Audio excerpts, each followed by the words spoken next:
Salam, selamat pagi jemaat yang dikasihi Tuhan. Pagi ini kita akan merenungkan firman Tuhan dari khotbah hari Minggu kemarin.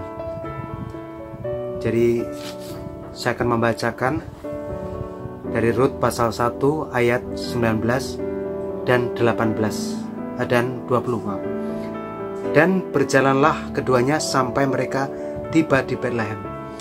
Ketika mereka masuk ke Betlehem, gemparlah seluruh kota itu karena mereka, dan perempuan-perempuan berkata, Naomi kah itu? Tetapi ia berkata kepada mereka, janganlah sebutkan aku Naomi, sebutkanlah aku Mara, sebab Yang Maha Kuasa telah melakukan banyak yang pahit kepadaku. Bapak, Ibu, dan saudara yang kasih Tuhan, dalam khotbah kemarin sudah diceritakan mengenai sebetulnya satu keluarga ini, yaitu keluarga Naomi beserta suaminya dan kedua anaknya. Suaminya bernama Elimelech, artinya tuanku raja, dan anaknya Mahlon dan Kilion. Mereka pindah dari kota Betlehem ke Moab. Dan ternyata perpindahan itu tidak berkenan kepada Tuhan. Mengapa? Sebab orang-orang Yahudi atau orang-orang Israel yang percaya kepada Tuhan sebenarnya dilarang berhubungan dengan orang Moab, dalam arti dalam pernikahan maupun tinggal bersama. Sebab orang Moab ini adalah penyembah berhala, sedangkan orang-orang Yahudi, orang Israel adalah menyembah Tuhan. Nah, saudara yang kasih Tuhan, apa yang terjadi ketika mereka mengabaikan peringatan daripada Tuhan? Mereka pindah, walaupun itu saat itu sedang kelaparan. Dia pergi ke Moab. Yang terjadi adalah suaminya atau kepala keluarga bernama Elimelech meninggal. Kemudian juga disusul kedua anaknya Mahlon dan Kilion juga meninggal, sehingga Naomi ini menjadi seorang janda.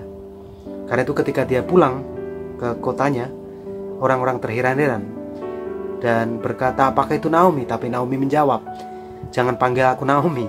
Ya, Naomi artinya kesukaan atau kesenangan atau menyenangkan. Tetapi panggil aku Mara, yang artinya pahit. Kenapa?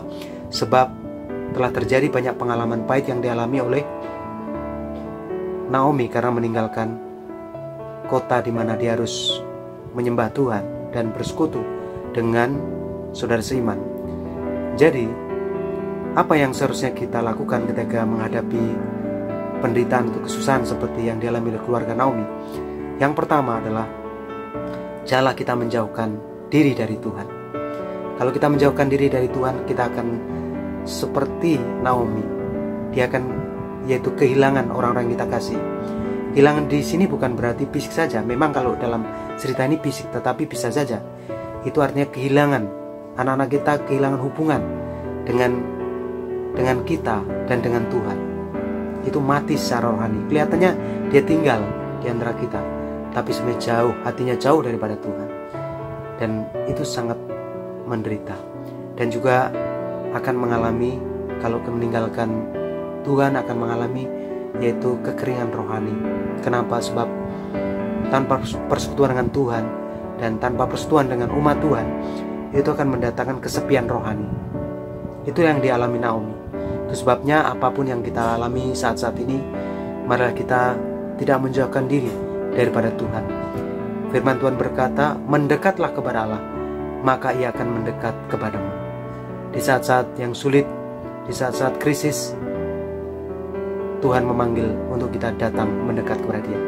Kiranya renungan ini boleh mengingatkan kita bahwa betapa pentingnya kita selalu mendekat kepada Tuhan dalam doa, firman, dan persekutuan dengan Dia dan juga orang-orang yang mengasihi Tuhan. Selamat pagi, selamat beraktivitas. Kita tetap bersekutu di dalam Tuhan. Tuhan Yesus memberkati. Amin.